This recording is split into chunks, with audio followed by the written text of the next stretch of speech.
Yeah. How's going? We're live. We're back. Thirsty Thursday. Delicious cold beer. Had to put my boy down. So we're running a little late, but that's okay. Better late than never. That's the Bogan way. I'm telling you that. How do I do that? There we go. Bang. How's everyone's week been? This is the first Thirsty Thursday I'm flying solo, running on my own. I was too lazy to organise a guest. How slack am I? I hope everyone's going good.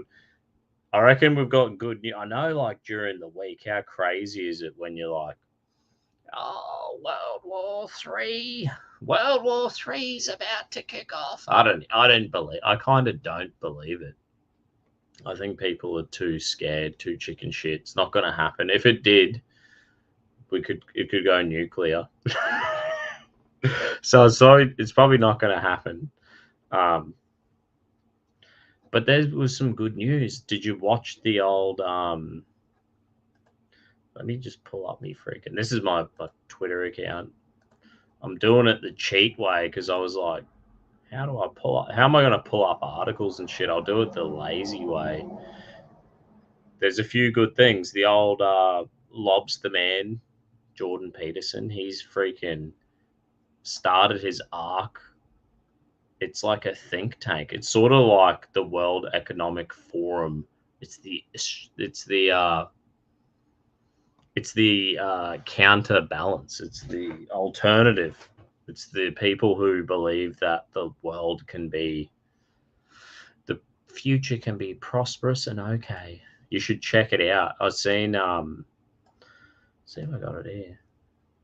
I can fucking pull it up. Here he is. Ooh, here he is. This is Jordan Peterson, the mad dog. Can you see this? I don't think you can see this. Let me pause this. Ooh.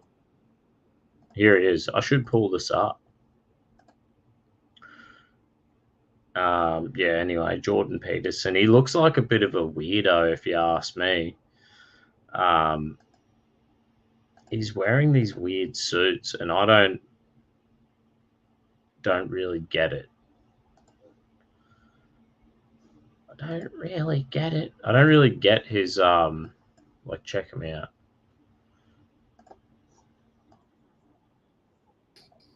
Whoa! Welcome. I'm turning my own volume up. Thrilled that you're here. And thrilled. We appreciate the time and the effort and the energy that you've expended and the risks you've taken to be here. And here he is. We hope that the consequences will be worth the effort. Isn't the suit just a little bit weird? Why ARK? He could have gone with Why the Alliance for Responsible Citizenship? Well, the ARK, I suppose, that was gay, is our movement into the future. And that begs a question, which is, how should we move into the future? How should we conceptualize the future? Or perhaps even, what is the responsible way to conceptualize the future? Now, this is a complicated problem, and it shouldn't be taken lightly, because the future is a very uncertain place. And the evidence is always susceptible, let us say, to multiple interpretations. And one interpretation is that we live in a world that's characterized by intrinsic scarcity and... Anyway, you should totally check out this fucking Jordan Peterson clip. I've got it linked in me Twitter. It's worth having a listen to. I had a little listen to it this afternoon, so I'm sort of like, and I was frothing. I had a few moments where I was like, legitimately frothing. I was like, yeah. It was inspiring. Hayes Media Group in the Rumble. What's up, my brother in Christ, mate? fucking had a good day. I was looking after my boys, so I didn't go to work. My missus went to work, and I said, I'll look after them. They were too sick for daycare. So we had a fucking brilliant day, actually. I didn't think it was going to be that good, but it was fucking great. And the reason why I'm late is because my boy was like, no, daddy. I was supposed to start at 7:45. We started at like 5 past. In good bogan fashion, that's the way we roll. Anyway, Jordan Peterson, the lobster man, he started the ARk. I guess it's going to be an annual conference, but it's like a think tank. It's going to be a counter to the World Economic Forum. I don't think there's like believe in coincidences, eh? I'm pretty sure that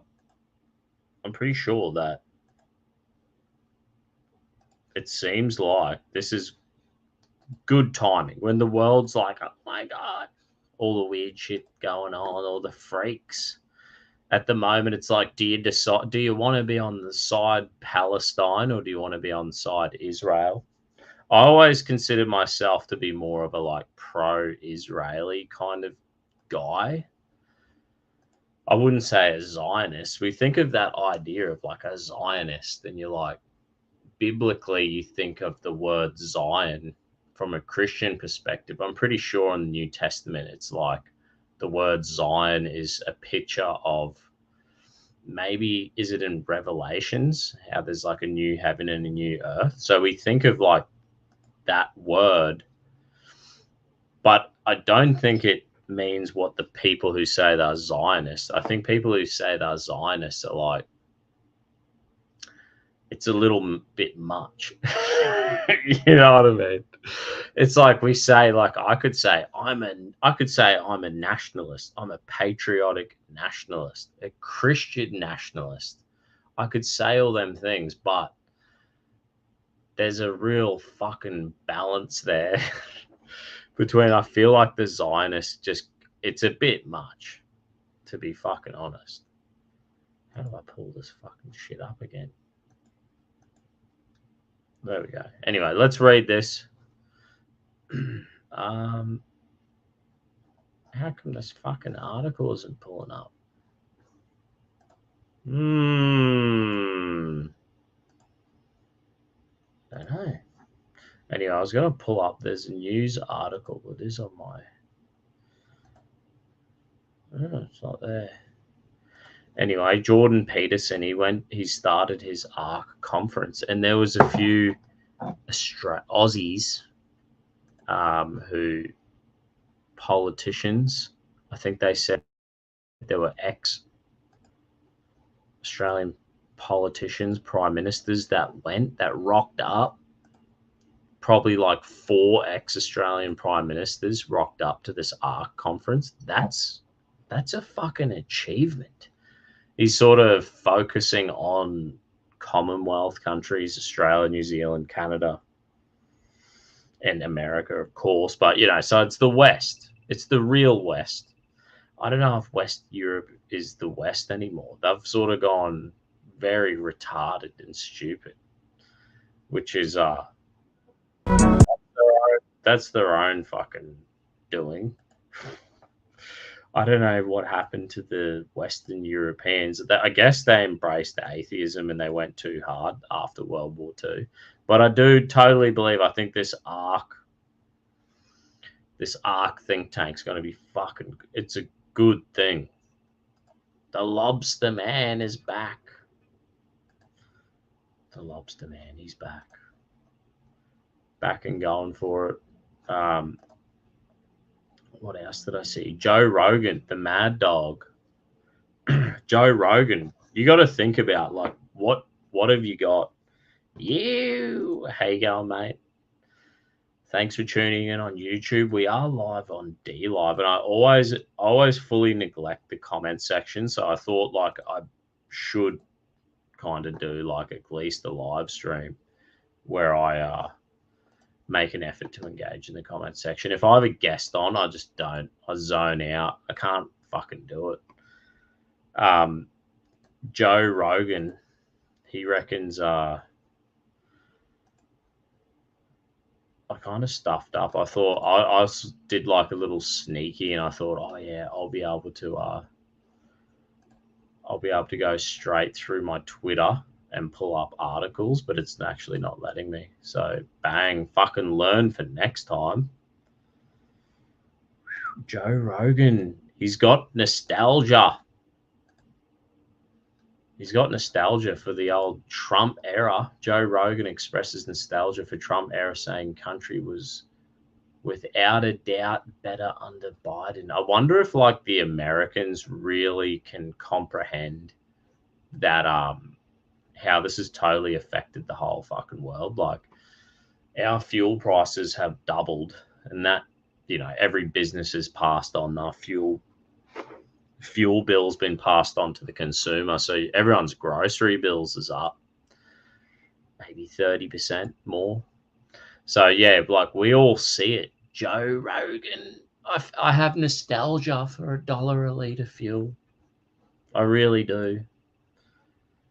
If there was anything, and you know, Joe Rogan's killing it. He had Elon Musk on his show this week, which is sort of like another win. Like I'm always just keeping my eye out for something a little positive, you know what I mean? In a world with weirdos, this dude made a good. I'll just scroll through my Twitter.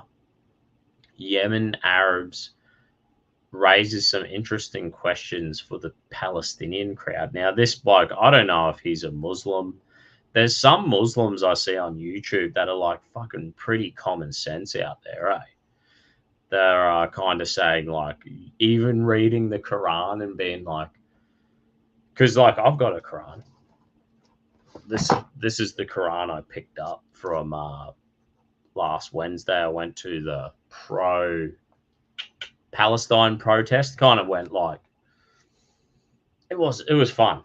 Honest to God, seemed like the people were fine. They weren't too crazy. There was some crazy lefties there. They're a bit nuts, but you know what? I also like enjoy that. I enjoy that shit too. Anyway, you know what the Quran is? If you ever read the Quran, it's sort of like it's like a study guide kind of the Bible, like the New and Old Testament. They kind of follow the prophets of the New and Old Testament. And it's a very repetitive book. It just goes over and over and over again, almost like brainwashing the reader, saying the same thing. I guess you got to think about how the left does it, or the mainstream media, where they just say the exact same shit over and over again. So it gets a little like definitely over repetitive, and like I don't know if fucking Arabs like speak like that all the time. If it's just like this mad cultural thing, like it might just be this mad cultural thing. To those raising the Palestinian flag, where were you when ISIS can was you hear launched this? in Let the me know name in of the comment Islam section. and beheaded tens of thousands of Arabs in Libya, Syria, and Iraq? Why didn't you take it to the streets and raise their flags and condemn the terror and call for a ceasefire? Where were you when Arab dictators and terrorists killed hundreds of thousands of Arabs in Syria and Libya? Why didn't you take it to the streets then and raise the Syrian and Libyan flags and condemn the terror and call for a ceasefire? Where were you in the last decade when Saudi Arabia, backed by other Arab countries, killed and starved out more than 400,000 Yemenis, my country? I didn't see any of you take to the streets or raise the Yemeni flag or condemn the terror or call for a ceasefire. This calls for some self-reflection. When millions of Arabs are slaughtered by other Arabs, you say absolutely nothing. But when 7,000 Arabs are killed by Jews defending their right to exist, you revolt, you get angry, you raise the flag, you condemn the terror, you call for a ceasefire, you turn the world upside down. I wonder, like, I kind of think about it. I kind of like got the feel from the pro-Palestinian protest. Like, sometimes you could just like, if you do mass protests around the world, you're sort of sending a message to Israel, like, hey, How about we don't have a huge war? Like, the problem is, and this is the thing, all the chants and shit that you see at the pro-Palestinian protests, they're all done by lefties. They're all done by the uni student lefties. So when they push this, like, from the river to the sea, Palestine will be free, and insinuating that, wipe out fucking Israel, that's most likely going to be some lefty university student, fucking white 18-year-old kid who's saying that and spewing that shit out, probably told to say that by their university professor. You know what I'm saying? Not saying that the Muslims are probably like, yeah, fuck him. They're probably jumping on the bandwagon. This dude did make some good points. I thought his video was like fucking true that. Like, where are the protesters? Where are the fucking Palestinian? Where are the Arabs protesting the Yemen shit? And there was the Arab Springs.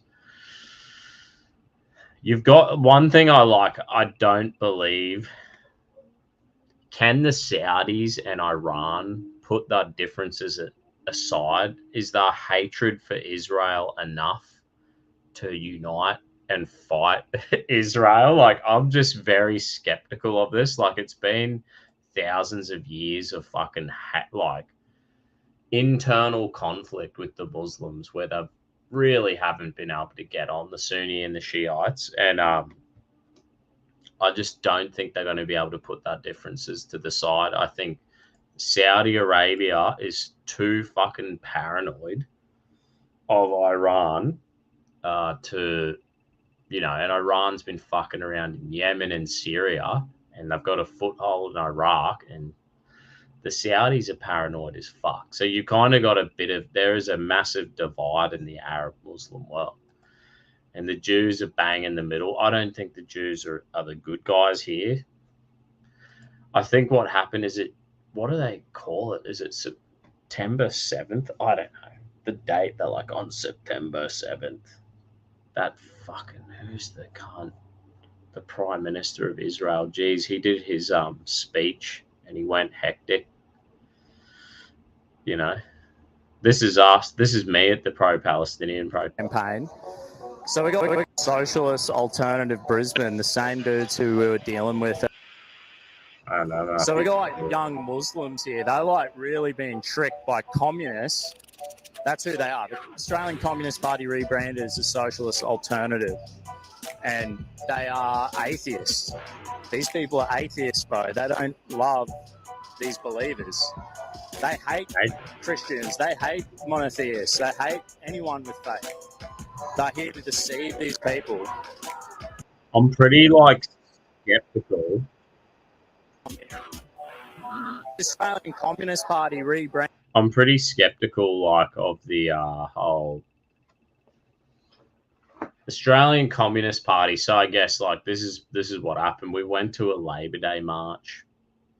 Maybe it was 2020. It was the year before COVID started, maybe 2019. We went to a Labor Day march to interview the union workers, and bang, at the end of that march, there was fucking the Australian Communist Party. Now, we went up with the megaphone and we sort of confronted them. It was like, yeah, what's going on? How many millions of people do you want to kill on Earth? How can you believe this shit? We confronted them. And then COVID happened. There was no Labor Day marches for, I don't know, a year. We went the year after. The next Labor Day march we went to, and we were going to confront the communists again.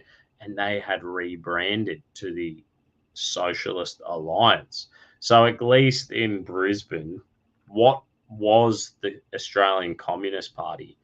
It appeared that they had rebranded to the Socialist Alliance. That's what it looked like. I asked the union dudes, I was like, hey, do the communists march in the Labor Day rally every year? They're like, yeah, mate, they have for 20 years. So I don't know if we were if I was one of the first person to confront them in Brisbane and say, Was that enough to put the fear of God into them to change and rebrand? I don't know. I don't know particularly what's going on. It is a bit of a theory, but it appears that way. And, you know, these guys have been, they're at it. They're at these protests now, and they're cut out the fresh slice of Israel for a new Palestinian country, beers all around. Yeah, they might have ambitions to totally just take Gaza. Like, that's, I would say that is like the rhetoric we're hearing from Netanyahu. It totally seems like that's what they want to do. I kind of have like, do I think that's a good idea? I don't think that's necessarily a good idea. The Jews, I got this letter today, actually. Check this. These guys preached at my church a few years ago. Jews for Jesus. They preached at my church, and they send me these letters like every month, and they bang on about, which it's a like they do missionary work converting Jews to Christianity, which I think is absolutely like that should be the number one priority. Like the priority in the whole Muslim Jewish situation, Palestine, Israel, like every problem in this world, essentially it's like we should just be focusing on converting people to Christianity. Like, how do you do that? From my experience, is just through friendship. Like, you become someone's mate and you share your faith. I know, like, the scripture does say, like, yeah, look, the scripture says we are a friend of God. It says we're a friend of God in the scriptures, and it says we have the ministry of reconciliation, right? Well, if I'm a friend of God and this is the ministry of reconciliation, at least, you know, in Australia, we have this mateship as an idea in the spirit of Australia. I believe it's built on a Christian foundation too. Through mateship, I'm not saying be someone's best buddy, because if someone's living a non-Christian life, their lifestyle might affect you, might lead you into temptation and sin. So you got to be careful. I'm not saying buddy up and, you know, do all this, be a fucking weird cunt, right? I'm saying be their mate, start a friendship, have a conversation, share your faith with these people. I've had some good luck converting people, Christian Muslims in my day. I don't think it's very hard. I think it's like, if you're able to read this thing and understand it, the Quran, it can benefit you in helping you communicate with Muslims. And you can have a chat about Abraham, about the prophets. They believe the prophets. They do venerate Jesus as a prophet. They venerate all the old, like Genesis, Exodus prophets. So you've got common ground to talk to with people, right? Share your faith. It's just that simple. You talk to them. Hey, mate, how you going? Yeah, sweet. I like to talk to the Arabs and be like, oh, so you're a descendant of Ishmael. You're an Arab. Sweet, dude.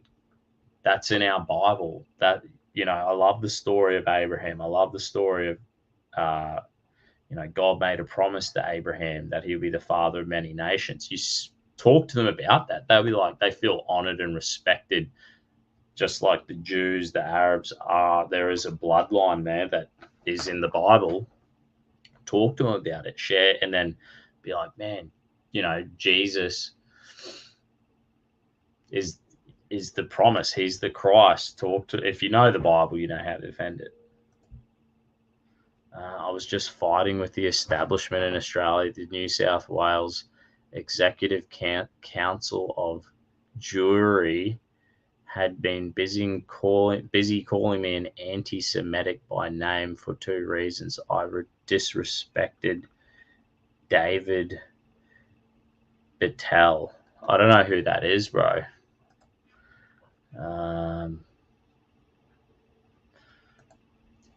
David Byte was the leader of the New South Wales Jewish Board of Deputies who was given immunity to put his penis into a Bangladeshi Muslim child in New South Wales. That's fucking the full on, mate.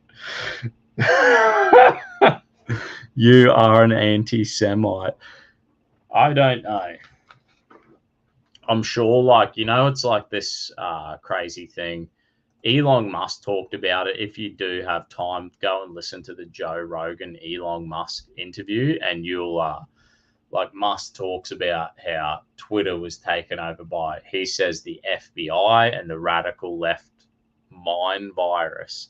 And he said everyone who wasn't a left-wing extremist was considered, the left-wing extremists consider everyone who doesn't believe what they believe in to be right-wing extremists. So the thing is, you know, if Luke here, say, like, if someone's a Zionist, is that a similar thing where it's like the radical left, where it's like, if you're not a Zionist, you're an anti-Semite.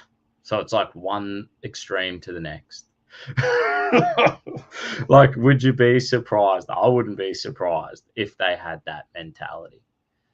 Where was I going? We've got Conserve in the Rumble fucking live chat. If you're in the Rumble, you can just drop. I'm happy to interact with the comment section. Conserve, I don't watch CommieTube, so thanks for showing on Rumble. Yeah, mate, no worries. I fucking love Rumble. Rumble's like restoring a little bit of hope for me. Like, what do we do? I was live streaming a fair amount, and then I picked up my weekly show at censored.tv, and it was kind of like, to be honest, like, weekly show was a lot. Fucking going and filming something and editing, and I was like, holy fuck.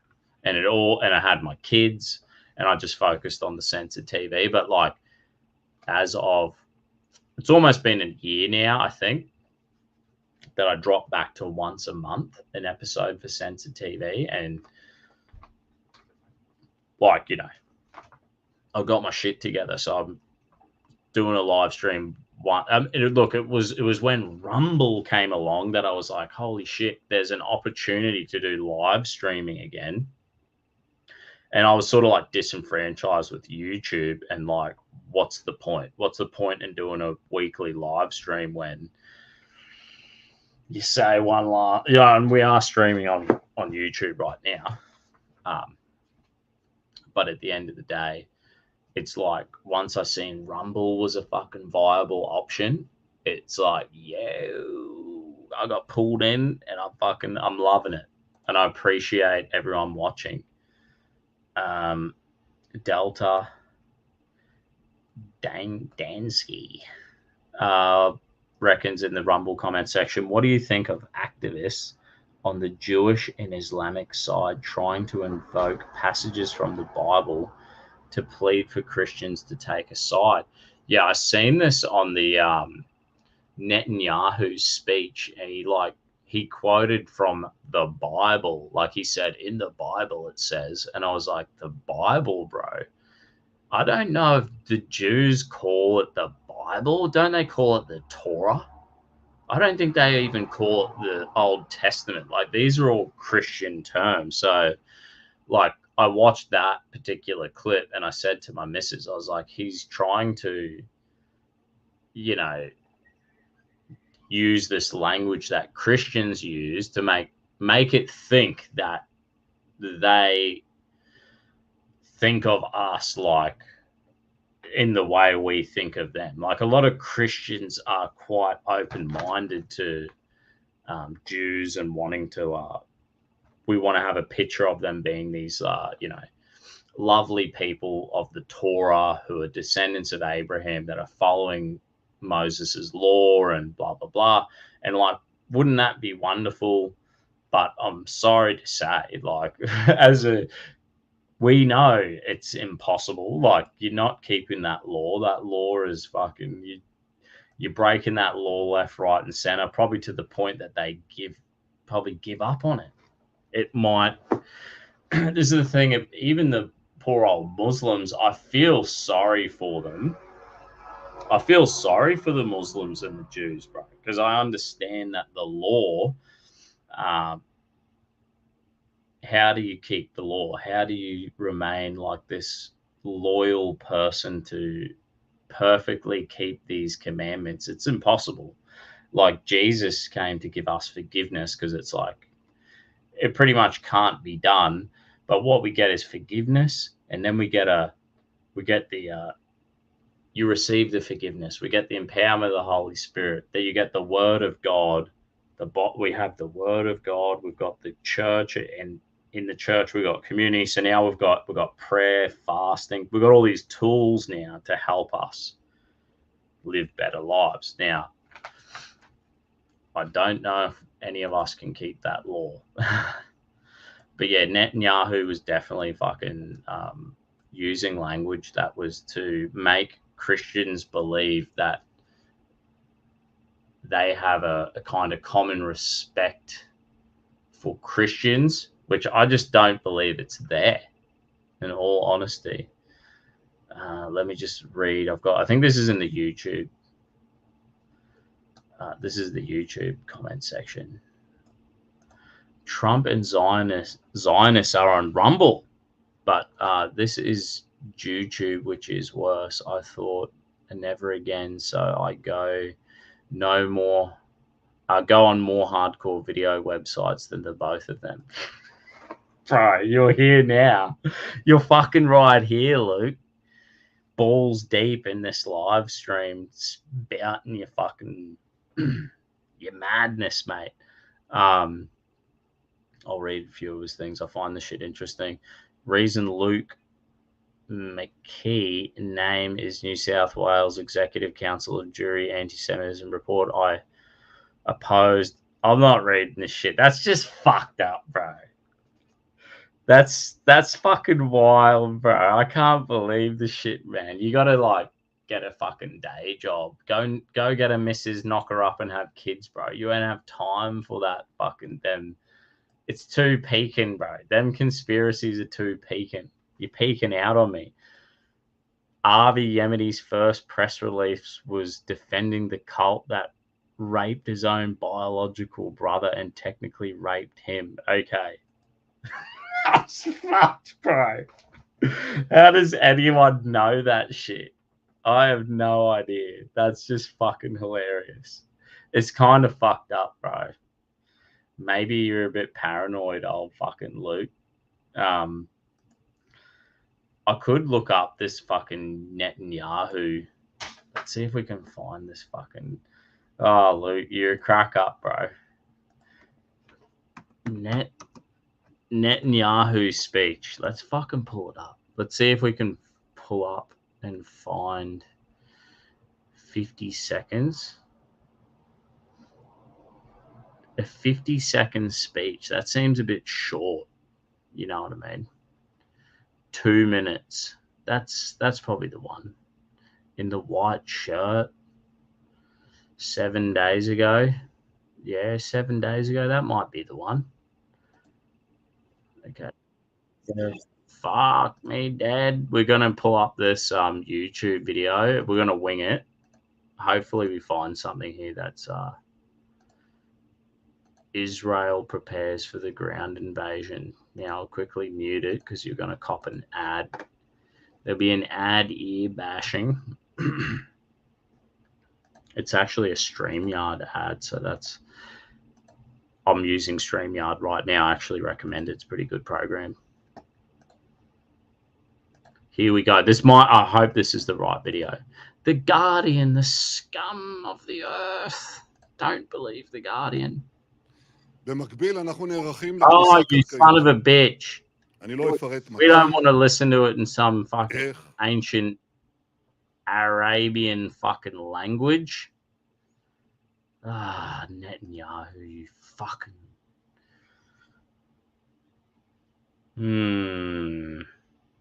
3 weeks ago. There was some mad fucking one that I seen 2 days ago. Here we go. Let's listen to this shit. I want to make clear Israel's position regarding a ceasefire. Just as the United States would not agree to a ceasefire after the bombing of Pearl Harbor or after the terrorist attack of 9/11, Israel will not agree to a cessation of hostilities with Hamas after the horrific attacks of October 7th. Calls for a ceasefire are calls for Israel to surrender to Hamas, to surrender to terrorism, to surrender to barbarism. That will not happen. Ladies and gentlemen, the Bible says that there is a time for peace and a time for war. This is a time for war for our common future. Anyway, that was what he quote fucking King Solomon. Ecclesiastes, I'm pretty sure that's from. Luke, you fucking mad cunt. Yeah, always laying the pretext for the atrocities. It's some Garden of Eden shit happening right there, bro. It's like, you know, they have to tell you what they're going to do before they do it. But it seems like, you know what I mean? Like, the thing about all this, and like, I've tried my best to not jump on like Team Israel or Team Palestine. I try to, like, I don't know, how can you joke about such a serious fucking situation? And I tend to actually, like, whenever there's like mass shootings and horrible shit, I personally just go, I feel like it. I don't want to get my fingers on that train wreck, like, to be honest. But, you know, in this situation, it's like, fuck, we're right here. And you see these guys.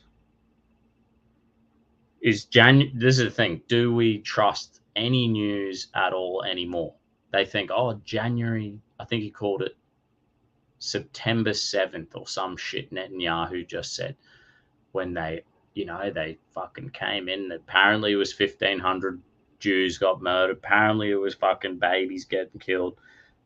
Apparently that music festival got fucking bombed and 200 people died there. Like, if that's real, yes, that's disgusting. I agree. That's fucked up. Like, Hamas, or whatever they are, the Gaza terrorist organization, to do that, it was fucking atrocious. And it's like almost warranted. Then we've seen footage of it. I've seen footage of a fucking guard, an ex-Israeli border force guard, who said it's impossible for this to happen, that 400 terrorists would go across the border and do this, because it's like impossible that they would even get across the border. So you're like, how the fuck did this happen? And like, there's this skepticism now in me. And I think the whole world, doesn't mean I'm siding with Palestine either. I think the whole thing's like,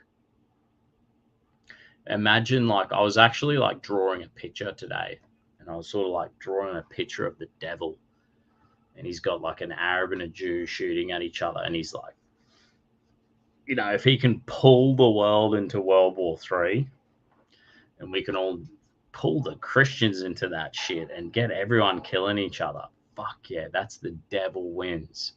You know, that's what he's all about. He's come to steal, kill, and destroy. He's out there to fuck us all up. And you can't be like tricked, like Netanyahu up there talking absolute shit. It's like, bro, I get it. If that's real, yeah, you want to fucking get revenge. I remember 9/11, and everyone was just like, I've met dudes who signed up and served in the military and fought in Iraq and Afghanistan, and you think like, fucking hell. That's instinctive. That's what people do. People go hard on that shit and jump on the bandwagon. But is it the right thing to do? Like, it's going and leading. I totally believe if I know, like, the West is in a sort of declining state of retardation, like, that's a fact, right? All these spazzes out here in the universities, professors. Like I pulled that little clip up of the uni students at the socialist alternative at the Palestinian protest. Yes, we're full of. There's a low percentage of retards in the West that are making us all look retarded. It's not necessarily the case. All I see is going to church, young people married, having kids, working hard, living a fucking great life. I think I'm living a good life. I've got plenty of good mates, my families, brothers are all, my younger brother's not doing the best. He's a bit of a fucking spastic, but he's living like Charlie Sheen. That's all good. He might turn it around. But I'm convinced that, like, I think if this really pops off in Israel, Ukraine's going, you would think North Korea and maybe China. North Korea might have a go at South Korea. China might have a go at Taiwan. And then you got like 4 major conflict zones. I would say if that happened, you've got like South Korea, Taiwan are going to fight like hell. If Iran and Turkey get involved in Israel's going to fight like hell. The Europeans or the Eastern Europeans will fight like hell against Russia. It's going to be fucking hectic. And then the West will send in reinforcements. And I do think when it comes to, say, 4 countries, Ukraine, Israel, South Korea, Taiwan, I think they're defendable. I think that they would be defended. I think that the West would win. I think we would totally win. I think when it comes to us, it's a different kind of war. These are different kind of wars, because when you're like going into Iraq and Afghanistan and you're going into a foreign country, that's different than actually going in and helping people who are established nations who are defending their own sovereignty. So we will win them. I think Russia and China and Korea and Iran will get fucked up. I think we're all going to get fucked up, but I think we would win. We would, at the end of the day, if it didn't go nuclear, the West wins. We all lose, but at the end of the day, it would be the crazy thing is it like a Joe Biden European Union style people who win? Because if that's the case, maybe we all lose. You know what I mean? If it's like North Korea and China, Iran, Russia who wins, we all lose. Because we got dickheads running the world. We do. Let me jump back in the comments section. Oh, shit. I just left the the Rumble. You can drop a comment section in the live if you're watching on the Rumble. I'll pull up a few YouTube comments here.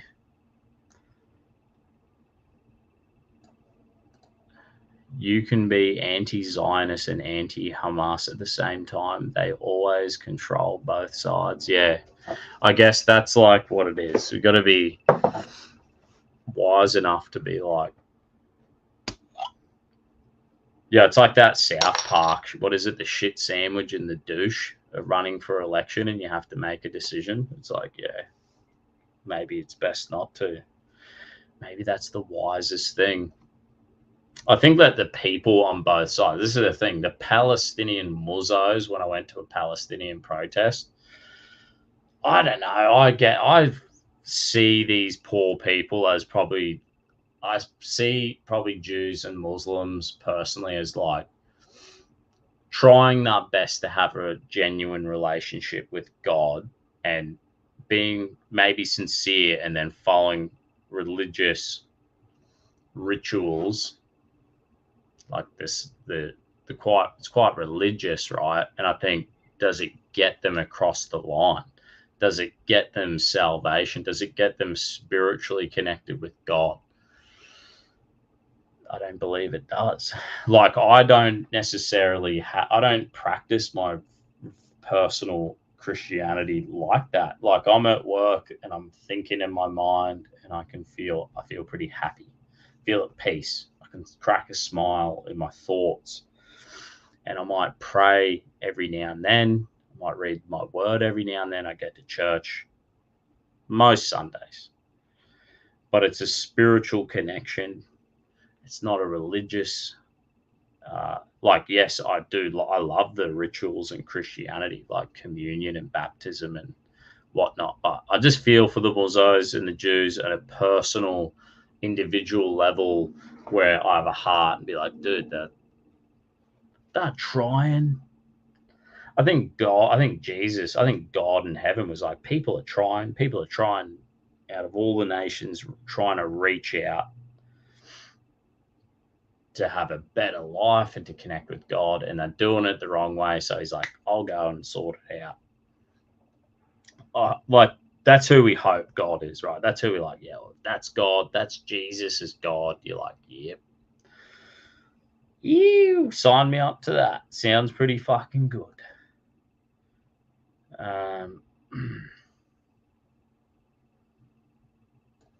Luke, you fucking mad cunt. What's he on about now? Gabe Gaussman, top lawyer for the ADL, called me anti-Semitic by name for opposing, can't pronounce that, the code phrase for the, okay.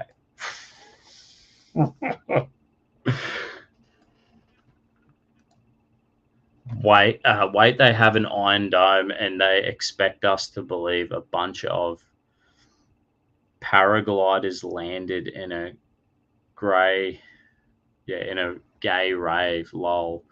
Yeah, it's pretty funny. It's pretty out there. What's like out there? You think about that Iron Dome, like America spends $40 billion a year in military aid. And how much money does it cost to maintain and operate that Iron Dome? Probably billions. If we said 10 billion a year just to maintain and run the dome, the Iron Dome, I think that's realistic. And you probably got these like Hamas and shit like launching, like they're probably like, oh, the cost of like a carton of beer, they're launching some rockets over the border. So it's costing them like fuck all to launch rockets. All year, the Hamas like budget, they're probably like, oh, they sell a few camels, they fucking do whatever they go fucking selling tobacco. They love the black market tobacco. God bless them, the Muslims. You know, probably a great thing they're doing in Australia, selling the illegal tobacco. God bless them. But the Palestinians are selling tobacco and fucking camels. And they're like, oh, what do we have in the war budget this year, Habib? And they probably got like, let's call it 20 million. They got $20 million worth of rockets, and they're like, well, on average, we could launch 50 rockets a week. Maybe they can launch 50 rockets every single week for a whole year, and it costs them 20 million, where the Israelis are like spending 20 billion to operate the Iron Dome to intercept these rockets. So eventually, like, if America cut Israel off funding the dome, I mean, Israel would have to come up with that money, wouldn't they? They would, because they're not going to just like cop these low-tech shitty rockets coming in and destroying that infrastructure, killing people. But at the end of the day, it's like the Palestinians have got a cheaper way to. It's a lot cheaper to just launch these shitty rockets in there. Probably don't even know what the fuck. They don't even know what they're aiming at. They're going to go broke eventually.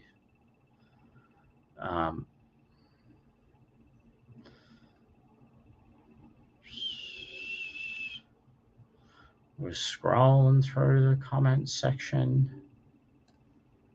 Here we go.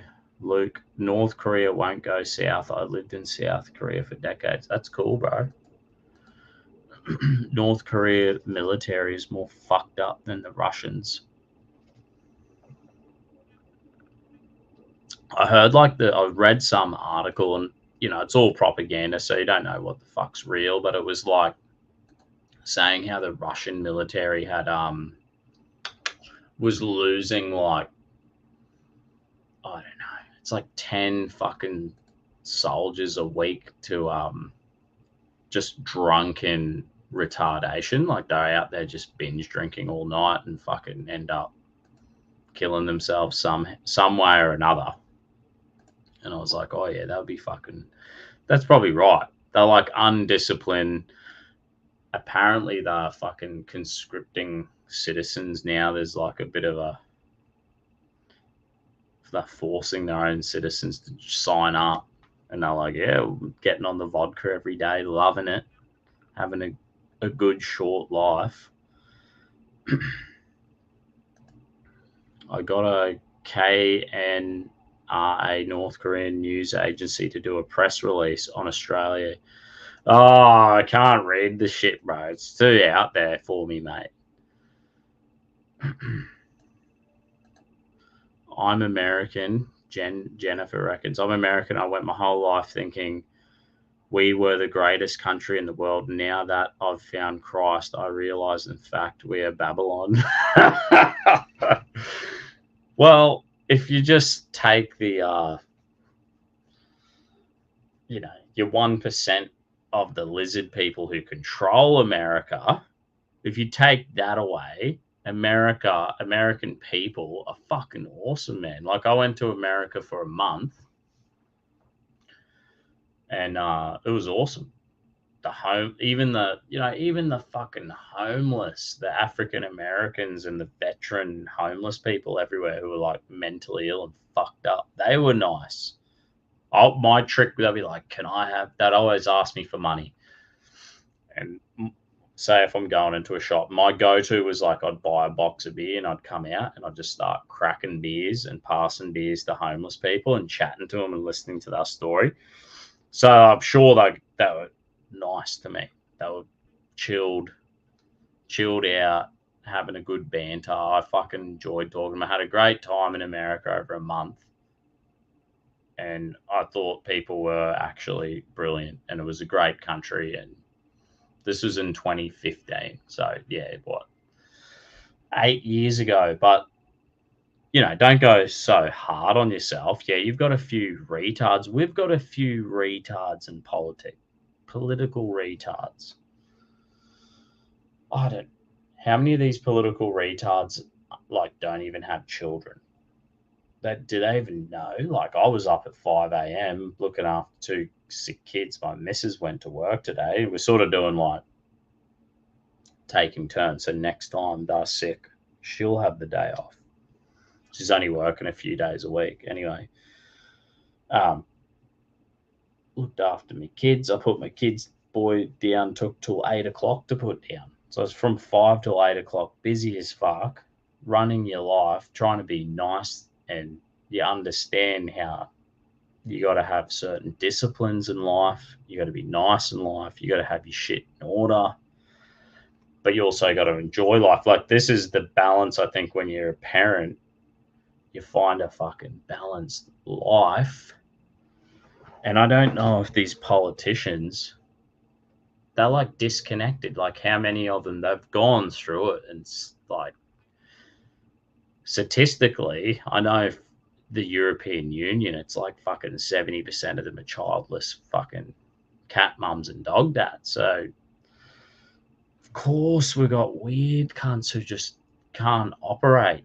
They're not real. They haven't experienced the fullness of life and are trying to fucking run countries. I just think they're fucking disconnected. They don't know.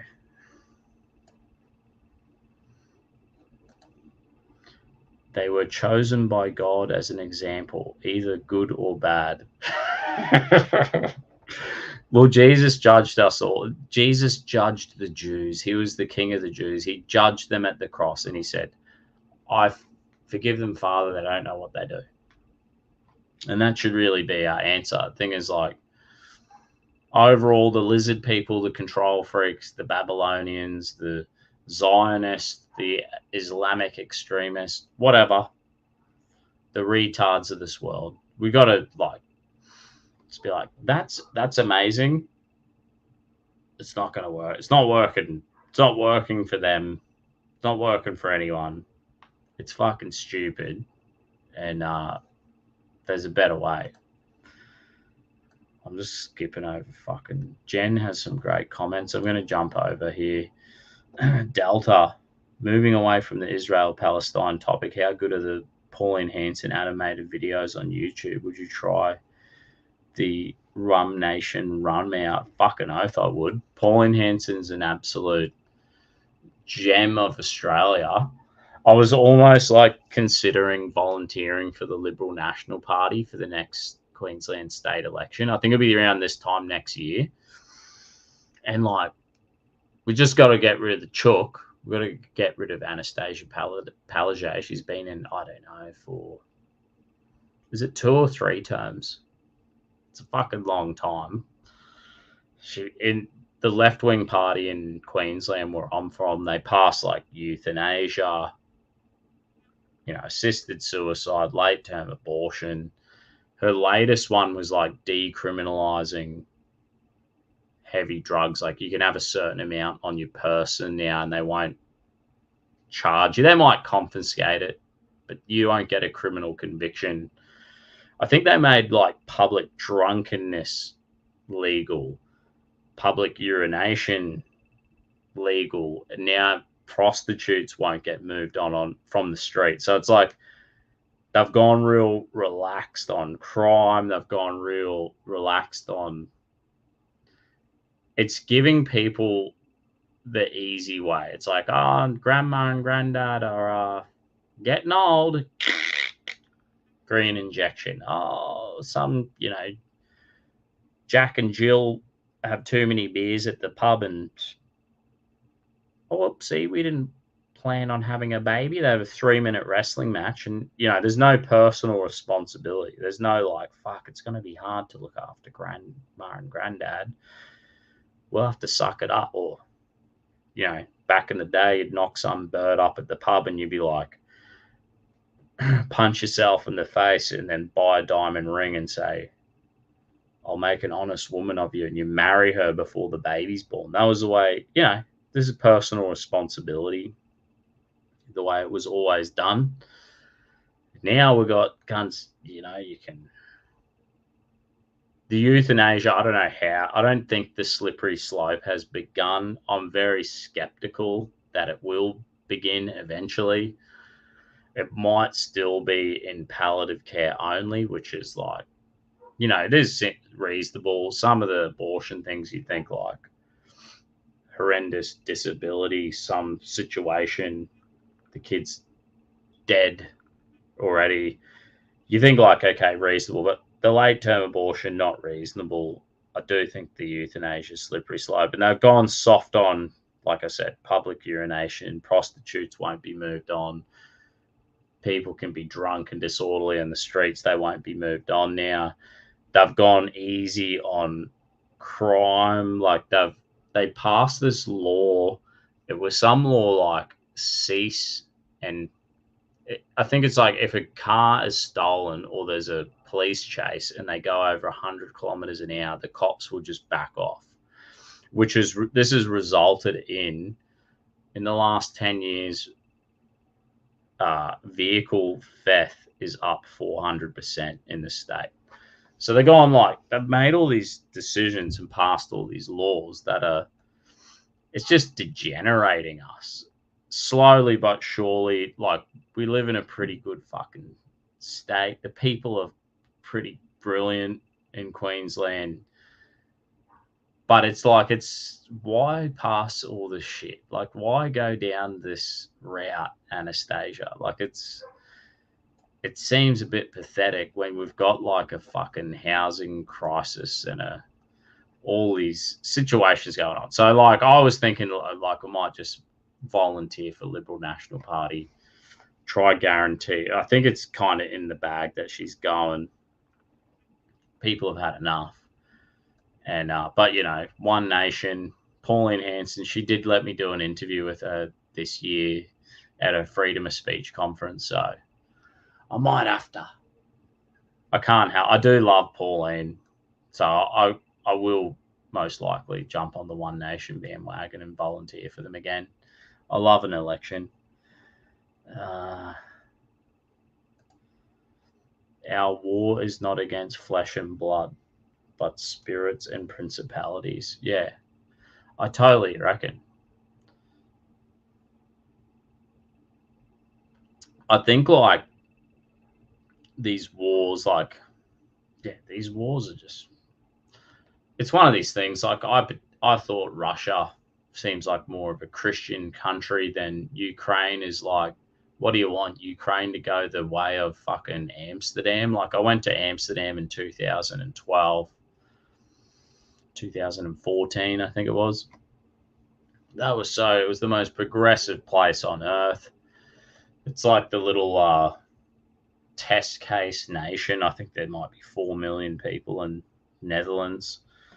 But yeah, we went to Amsterdam and it was where they test out all these degenerate fucking policies and they go, oh, look, it's working, fucking brilliant. Like they want to turn Ukraine, they want to turn Ukraine into some fucking left-wing retarded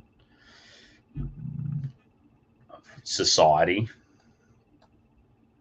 And like, you know, I think like I got a soft spot for Putin. So the whole thing is we're in this situation. It's almost psychological warfare in the sense that you just get like disenfranchised with a Western civilization that is retarded. But you know, you got to kind of like take a step back and say, well, look, they're both retarded at the end of the day.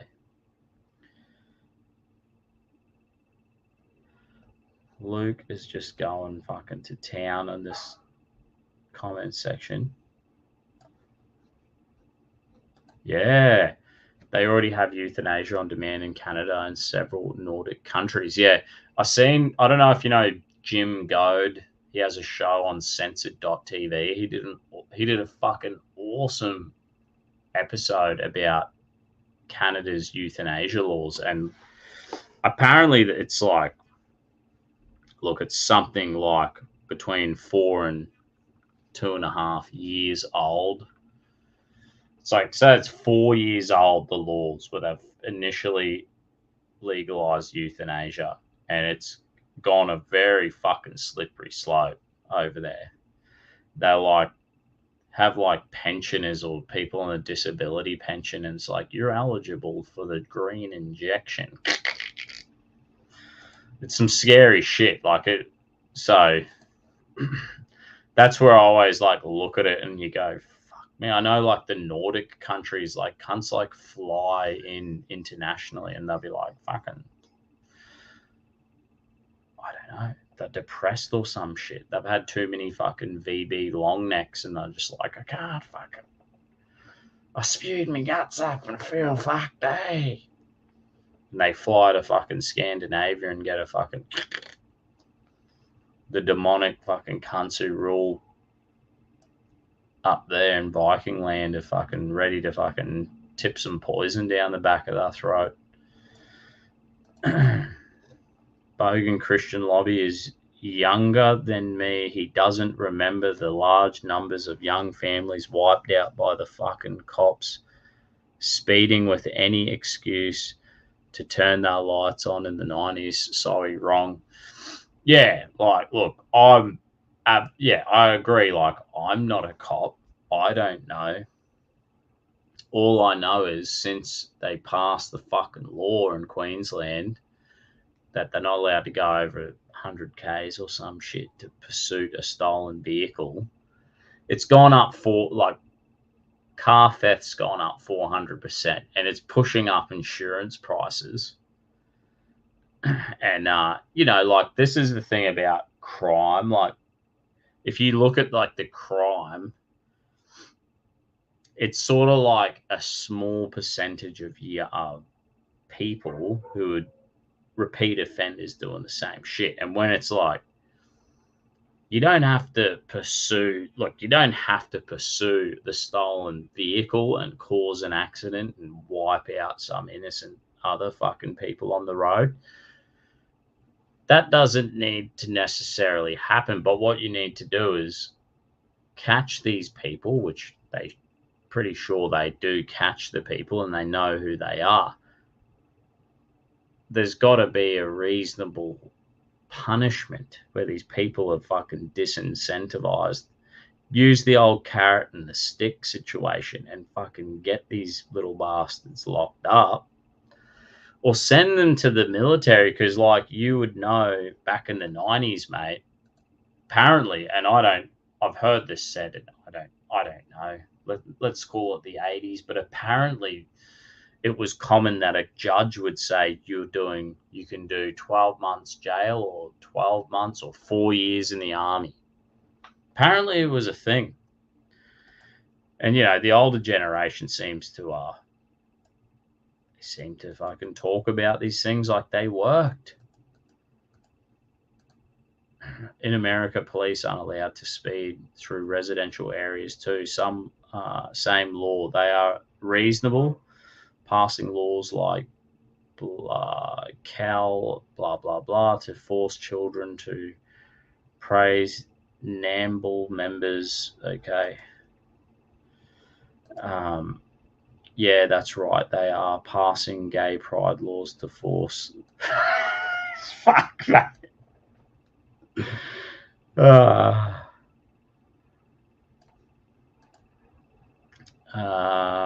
Bogan Christian lobby asked the cops to buy equipment that nets the back wheels and ends the friggin' debate. New technology has come to end police chases quickly, but cops rather spend money. Yeah, well, you're right.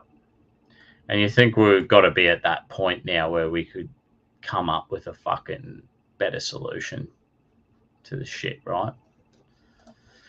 Come up with a fucking better solution, eh? What have I got? Let's have a look. What did I have on me fucking... Oh, Joe Rogan. Is this even going to show up? Hey. Let's look at it again. How many people can hear this?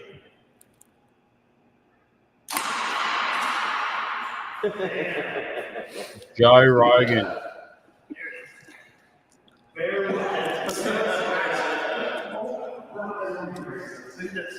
Blew the arrow apart. Yeah. This is like if you go and watch the Joe Rogan, Elon Musk podcast, they legit go and shoot the Cybertruck with an 80-pound compound bow. It was pretty fucking cool. So, we started this stream, fairly unorganized stream, with talking about fucking the ARK, Jordan Petersons new ARK, but they're calling it a think tank. I think it's going to be an annual conference, and it's probably like a collective think tank. It's a counterbalance to the World Economic Forum, and I reckon it's fucking great, honest to God. But I think it's very positive. I think it's a fucking good thing that is happening. And also, I think this Jordan Peterson, the lobster man, his ARK conference, his ARK, it's not a lobbying group, but it's a think tank. So they'll be able to generate ideas to combat left-wing retardation. And the Joe Rogan, Elon Musk podcast, what they go through on that podcast, I recommend going and checking out Jordan Peterson on YouTube, his ARk little speech. It's like a 15-minute little speech. Go check that out. Go check out fucking Elon Musk and Joe Rogan on Spotify, because, you know, there is a lot of shit out there right now. And it's like, fuck.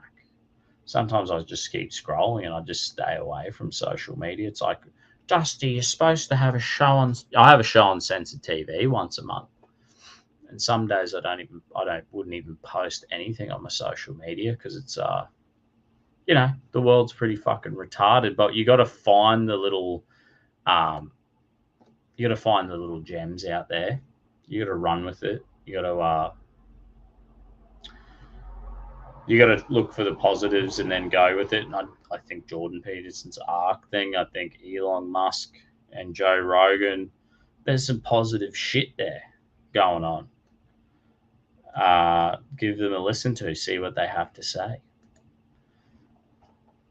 No, it isn't, bud. Jordan Peterson is one of the writers of Agenda 30, Sustainable Development Goals. Remember, they control both sides.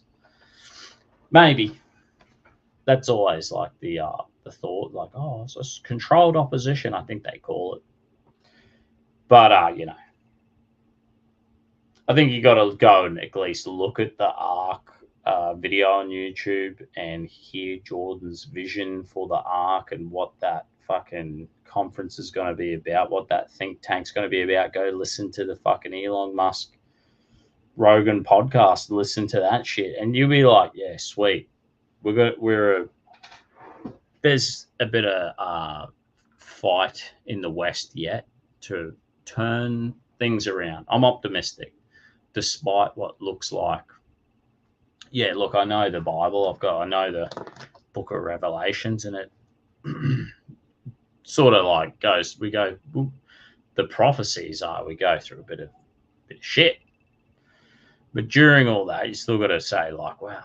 It also says that people will be sowing and reaping and getting married and having kids, and right until the end. So people have got to keep fucking moving along with your life as. So that's where I think you keep moving along, keep fighting a good fight, keep looking for the people who are out there having a crack, wanting to get shit back on track, and jump on the bandwagon with these guys. Whether that, for me, it's like One Nation in Australia, and there's a few good conferences like Church and State Conference every year, bit of volunteering if there's an opportunity to happen, and go to a protest, jump on a bandwagon and fucking do something positive. But anyway, God bless you. Thanks for fucking tuning in. What do we go for? An hour and 15 minutes, say?